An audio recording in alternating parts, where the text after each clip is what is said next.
바로 직전에 그 섬 타격 훈련, 예. 섬을 공격하는 훈련을 김정은이 직접 지도를 했습니다. 네. 진짜 저는 김정은이 전쟁할 의사가 있습니까? 저는 예. 우려스러운 게 지금 저 사진이 준비되면 뭐 예. 보이면 좋겠는데 그 김정은 앞에 예. 그 작전 예, 저기 섬이네요. 지도가 있어요. 저기 어제 나오고 있습니다. 작전 지도. 그 예. 작전 지도 여기 지금 저 쌍안 여기 있습니다. 예, 예. 타격 및 요 나오거든요. 지도가 나와 있네요. 예, 그러니까 저 지도에 어느 섬을 가리키면서 이 섬을 타격을 하라. 예. 이런데 김정일 시대 때는요 저런 게 비밀이라고 아, 저런 거를 찍질 않았어요. 지도도 비밀이다. 군사 지도도 비밀이다. 비밀이다. 지도 어느 부분에 넣으면 여기서 보면 아 저 사람들이 어느 부분에 관심을 가지고 있는가를 우리가 알 수 있는 거 아닙니까? 예. 아까도 말했지만 당중앙 군사위원회 확대회의에도 어떤 사람들이 참가하는 것을 보면 아 이 사람이 무슨 지시를 하고 있겠구나 하는 추측이 상당히 가능하거든요. 예. 김정일 시대 때는 그런 거를 전혀 김일성 시대에도 전혀 우리한테 알려주질 않았어요. 근데 저렇게 알려주는 의도가 뭘까요, 과연? 저는 두 가지로 생각을 하고 싶은데 첫 번째는 내가 그렇게 하는데 누가 거기다 대고 말을 못하는 거죠. 그냥 찍어 다 내보내.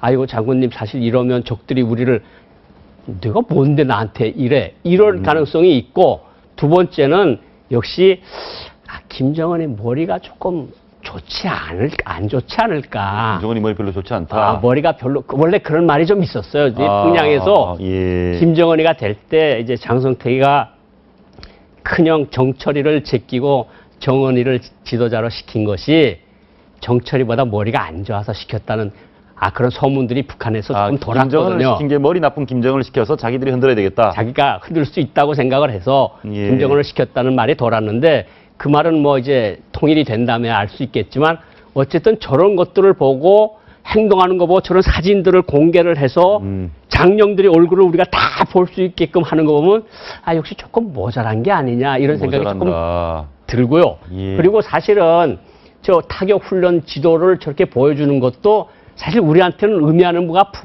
크고 군 장성들이나 작전을 하는 사람들은 저 친구들이 뭘 생각하는가를 우리가 금방 알 수가 있거든요. 그렇군요. 그런데 저런 거를 왜 부디 공개를 할까? 그런데 다른 의도로 보면 또 우리가 여차지 가면 이거를 우리가 타고 앉겠다. 백령도든 연평도든 서연평도든 우리가 칠 수 있다는 거를 보여주면서 우리한테 겁을 주는 거죠. 하나 물어보겠습니다. 예. 정말 저는 이렇게 위협을 하도 자주 하니까 너무 자주 하니까 예. 저 사람들이 위협만 하는 사람인지 아니면 정말 지난번처럼 예. 연평도에 포격을 예. 도발을 할 수 있을지. 지난번에 저희가 자료를 한번 보니까요. 예. 이 노동당 중앙군사위 확대회의, 예. 확대회의 이후에는 핵실험을 하든지 미사일을 쏘든지 도발을 했거든요. 군사 도발을 했어요. 지금 확대회의가 어제 열렸으니까 예. 오늘 이 순간이든 내일이든 그런 일이 벌어질 수 있는 거 아닙니까? 충분히 가능한 것이 예.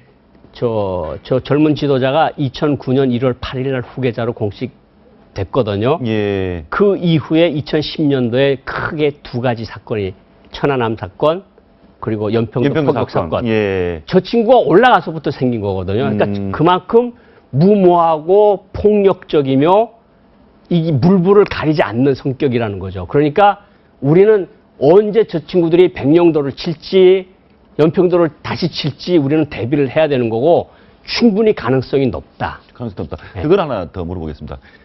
핵실험, 예. 4차 핵실험, 이 가능성은 없습니까? 그 핵실험은 제가 보건대는 이제 3월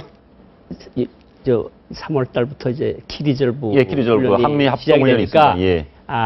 그때 아마 미국이 어느 정도의 무력을 가지고 오는가를 잘 보겠죠. 그 보고 대응한다. 네, 보고 대응을 할 가능성이 있고 첫 번째는 그리고 이제 5월달에 이제 4월달에 인도네시아 반둥에서 비동맹 60돌 행사가 있고 5월달에 러시아에서 5월 9일날 대독 전승 기념일이 70돌이 있고 그다음에 10월 10일날 당창건 기념일이 있고 이 명절들이 있거든요. 그러니까 만약 그 어떤 핵도발을 하는 경우에 핵실험하는 경우에 중국도 가만 안 있을 거고 우리도 가만 안 있을 거고 미국도 가만 안 있을 거니까 요거는 좀 남겨놓고 계속 만지작거리지 않을까. 핵도발은 남겨놓고 예. 연평도 도발 같은 건 가능하다. 직접적인 군사적 도발은 예. 가능하다.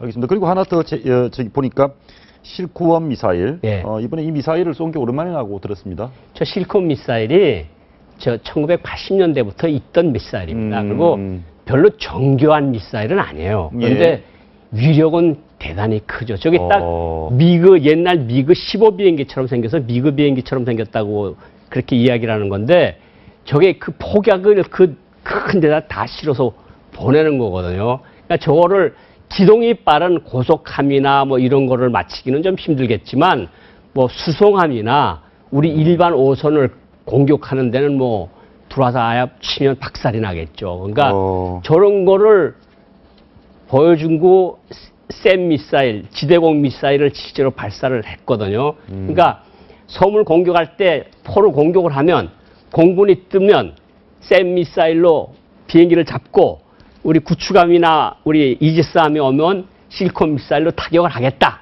뭐 이런 것들을 자기네 그렇군요. 무력 시위를 한 건데 조금 걱정이 되네요. 알겠습니다.